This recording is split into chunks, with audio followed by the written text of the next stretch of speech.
Hey, what's going on, guys? My name is Agent Psycho. This video, I'm bringing you guys my top 10 list of the best pistols in combat arms. And because the sales are already underway, I'm gonna try to get these top 10s rolling out for you guys as quickly as possible. But in any case, without further ado, let's get started on the top 10 pistols.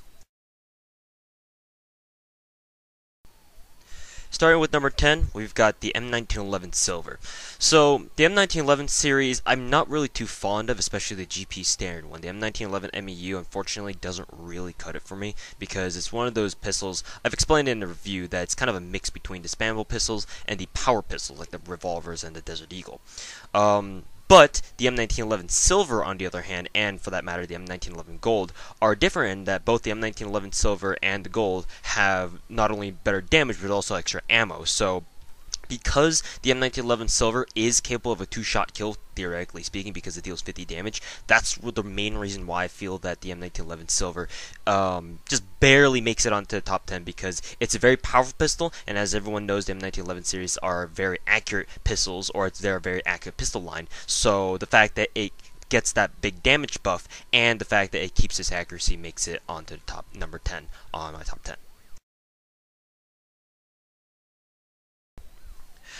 In at number 9, we've got the P220SC. So you guys probably know that I usually run around with this gun a lot of the time as my backup secondary. And I mean, the PP20 Combat, obviously you guys know that the P220SC is the improved variant to the Combat TB. And the reason why I like the P220SC is because of the fact that, it's very, very good for finishing off kills. That's really why I like equipping it as my main secondary, because if I run out of bullets while shooting at somebody, then I can just whip out the P220. It's got a very fast draw rate, and a couple taps, and they should be dead. So that's really why I like the P220SC. Not only that, but it also has increased ammunition from an 8-round magazine to a 9-round magazine, and overall, I really like the features, like the mechanics to it, where, the sprint animation looks very good. The reload animation is also very smooth and solid. So overall, the P220SC is personally my favorite pistol, not because of performance, but just because of style and really what I use it for. But overall,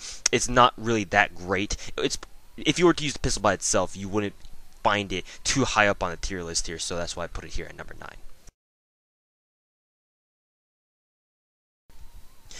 Coming in at number 8, we've got the G23 or the G23 Carbon. So the Glock family has always been a personal favorite of mine. I've always used those. I've always used the Glocks because I have a really fast trigger finger, and as I've explained in the reviews for the Glock variants, the Glocks are really meant for people who have very fast trigger fingers and really want to spam pistol bullets out the ass. So that's really what the Glocks are really able to be used for, because their special fire rate basically allows for any, really any fire rate that your finger can allow. If you have a really fast trigger finger, this is the gun for you. So the G23 Carbon Black obviously is slightly buffed over the original Glock, because obviously it has, I think, 1 point more damage and maybe 1 point more accuracy. So for the sake of this top 10, we'll put the G23 Carbon Black here. But nonetheless, this is a very good pistol, because simply because of the fact that you can fire so fast that oftentimes if you land all your shots, your enemy really can't do anything about it. And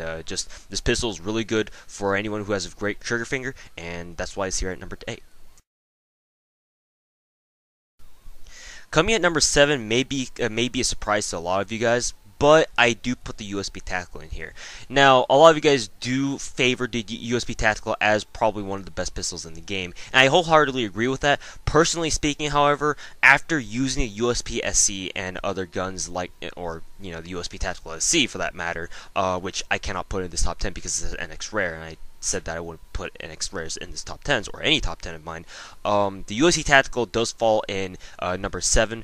Because of the fact that really there's no statistical upgrade to the USP Tactical over the original USP, other than the fact that its firing accuracy has been slightly changed. It's just a different gun than the USP, because of the fact that it's not because the stats have been changed, because they haven't, but because Nexon kind of made it a different gun. They changed the accuracy, like I mentioned before, and they put a silence on it, which drastically changes how you use the gun.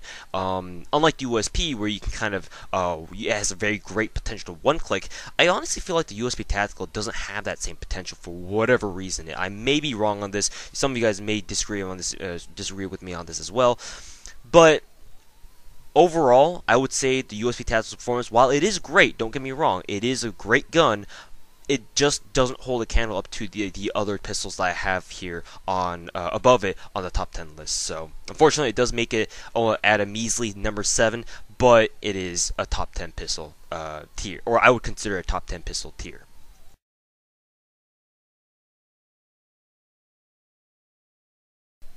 Coming at number 6, we've got the 5.7. Now, I got used to the 5.7 back when I played CGO Season number 2 because the 5.7 was a legal pistol that people could use. And I was like, well, statistically speaking, the 5.7 is a really good pistol. I mean, it's got the same accuracy mechanics as the M1911. So seeing just from a statistical standpoint, using the 5.7 was kind of a no-brainer for me when I played CGO Season number 2.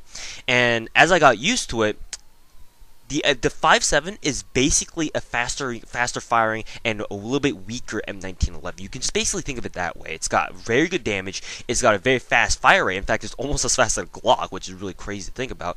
And it's got the high accuracy that the M1911 and USP both have. So the 5.7 basically combines all those combinations, I guess you could say, of statistics or these good points from all these other pistols and combines it into itself. So what you've got here is a very accurate, very powerful, and just a high ammunition capacity pistol, because mind you, it does have 40 bullets instead of 30 like other pistols, like USP in particular. So the 5.7 is just a great pistol all around, and you know, there's a reason why I used it primarily or exclusively for CGL Season number 2. So I think it's a great pistol. It's statistically one of those pistols, or it's one of those weapons, kind of like the CC Scorpion Evo 3A1 in my top 10 SMGs, where the stats make the gun, and that's why it's here at number 6. Now, coming in at number 5, we get the Beretta M93R, or you guys may know these as the replicas from Modern Warfare 2, if you guys have played Call of Duty Modern Warfare 2. So the Berettas, the big advantage that the Berettas have here is the fact that it has an extremely accurate 3-round burst. This is kind of different from the G18 3-round burst and the G18 Carbon Black's 3-round burst, because of the fact that the Beretta's 3-round burst is more accurate than any other pistol's 3-round burst in the game. That's why this is it's a very lethal pistol, up to even medium range if you put it on burst fire. Also, the Beretta's damage is kind of misleading because actually I think it's honestly stronger than what the stat actually says. I believe the combo says the Beretta has like a very weak damage rating. I think, I don't know exactly what it is off the top of my head, but it's a lot stronger than it may seem. You know, you can still easily 4-bullet, you know, housers or people with heavy vests, which is really surprising because, you know, you wouldn't think a pistol would do that much damage to, you know, heavy vesters or housers, but the Beretta does. So that, combined with the fact that its 3-round burst is the most accurate 3-round burst of any pistol in the game, makes this gun a very dangerous gun if put in the right hands, and if you know how to control the recoil of the Beretta's 3-round burst. The only downside to this is, just like the G18 Cobra, is that it only has 40 rounds in magazine, and if you constantly use it on 3-round burst, you'll find that you run out of ammo really quickly. That's really the only downside. But other than that, it's a great gun, and that's why it's at number 5. Now, coming in at number 4, we've got the G18 Cobra, which and you guys might think, well, didn't you already put in a G18, like a G18 or a G23 variant? In this top 10, I would like to clarify that the pistols are very much so different from each other, or there are a lot of pistols, even within their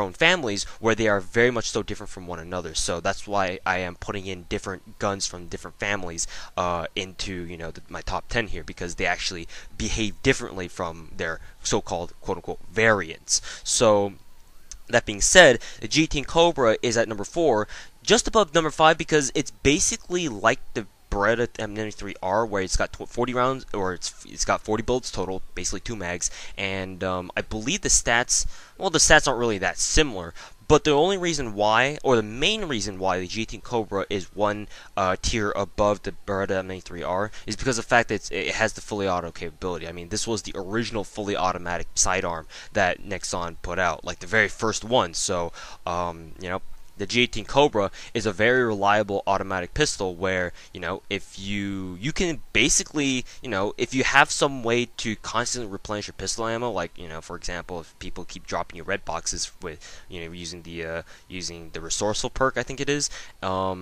you can honestly use the G18 Cobra as your main weapon. It's that powerful, but it's not very practical because not everyone's going to drop you a red box so you can replenish your pistol ammo. So really, the only reason why you should use G18 Cobra is if you really need to get like 1 or 2 kills after you run out of ammunition for your main gun. That's really its biggest asset, and it really does well for what for what's intended to do. So I really like the G18 Cobra, and the fact that it can go fully automatic over the Beretta 93R makes it one tier better, and that's why it's here at number 4. Now coming at number 3, we've got the G18 Carbon Black. Now, some of you guys may be kind of confused, like, okay, so why is a GP gun better than an NX gun? The G18 Cobra is, not only fully automatic, but it has more rounds and magazine by default than the G18 Cobra. Well, here's why. The G18 Cobra starts with a silencer. Now, that silencer is kind of like other silencers, such as those on the Chris Spec Ops and the MP5 mod and other guns like that, where the integrated silencer actually helps out a big deal.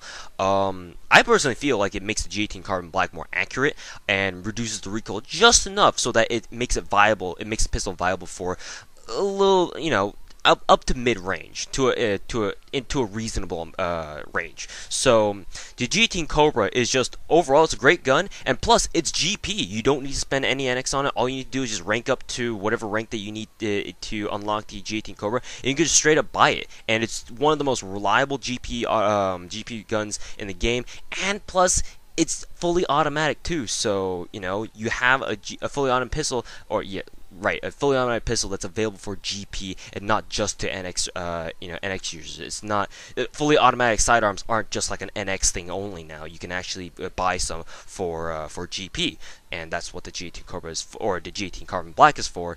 And overall, its performance just. It's statistically speaking and mechanically speaking, it might not seem that attractive, but once you use it, you'll understand why I put the G18 Cobra at number 3, because I personally think it's a very good pistol, and it's a fully automatic pistol that's available for GP. For God's sake, you can't really go much more, or you can't go wrong with that. Let's just put it that way. And at number 2, we've got the Bushmaster C or Type 97. I almost call it the C97. But yeah, the Bushmaster Type 97 is here because it's not only is it a fully automatic pistol, but also it starts with a colossal 60 rounds total. That's a lot, to be honest with you. That's a lot of bullets for a sidearm. Saying that most sidearms only have 40, 45. A pistol that starts with 60 bullets total is actually quite ridiculous, and while it may have a lot of recoil, and while it may have very low portability because you're basically carrying a heavy submachine gun as your sidearm, so because it's Nexon wants you to have some sort of negative trade-off for using a fully automatic pistol that has a lot of ammunition. The Bushmaster Type 97 is a very, very good gun. In fact, I would say, even performance-wise, is better than the G18 Cobra because I feel like it deals a little bit more damage. I could be wrong about that. Maybe statistically speaking, that's not really valid, but I feel like, whenever I use the Bushmaster and the G18 Cobra side by side, I just feel like the Bushmaster deals more damage, just straight up. And there's real reason why. I just feel like I do better with the Bushmaster for the reason. And plus, because it has 60 rounds in a magazine, or, yeah, the magazine, how OP would that be? Because it has 60 rounds total, you don't have to worry about, oh, am I going to have to switch to my main weapon now, like you would with the Beretta or G18 Cobra. Though that, the fact that it has such a large ammunition stock by itself, that reason alone could possibly be the reason why I put it at number 2 for the Bushmaster Type 97. And finally, at number 1 is the ever classic USP, or specifically speaking, the USPSE. There's a reason why a lot of people use this, is because it's a really freaking good gun. It's been in combat arms ever since the good old days of public open beta, and Nexon never really nerfed it or changed or touched it at all. So the USP is basically your one-stop reliable gun or reliable sidearm, I should say, that will basically, fulfill any sidearm needs that you may have. If you light someone up and someone needs to be and someone's one shot and you run out of bullets for your main weapons, pull out your USP and boom, boom, boom, they should be done. They should be dead. And performance-wise, USPSE is just, you can't really go wrong with it. It's one of those pistols where if you get used to it, you know how it's gonna act. It's a very predictable gun in my opinion, and that's why a lot of people for CGL even use it, because it's really great at picking off heads because it's got great accuracy, and overall its performance is basically unrivaled once you get used to it. Sure, yeah, fully automatic pistols can outperform it, so to say, but even still, sometimes because of the fact that the USPSE has such a great range and has such a great viability in terms of one-clicking someone across the map somewhere, the range or the versatility of the USPSE is what makes it gain the number one spot on my top 10 pistols. And USPSE obviously has a giant 5-point reduction in recoil, which helps out the gun a lot. If you guys have never used the USP before, try the USP and USPSE side by side and see the difference. The difference is amazingly strong, amazingly large. So, anyways, guys, thank you guys very much for watching. That'll conclude my top 10 pistols for this video. So, yeah, the top 10 snipers should be next, so I'll try to get around to doing that as quickly as possible. And then again, thank you guys very much for watching, and we will see you guys later. Goodbye.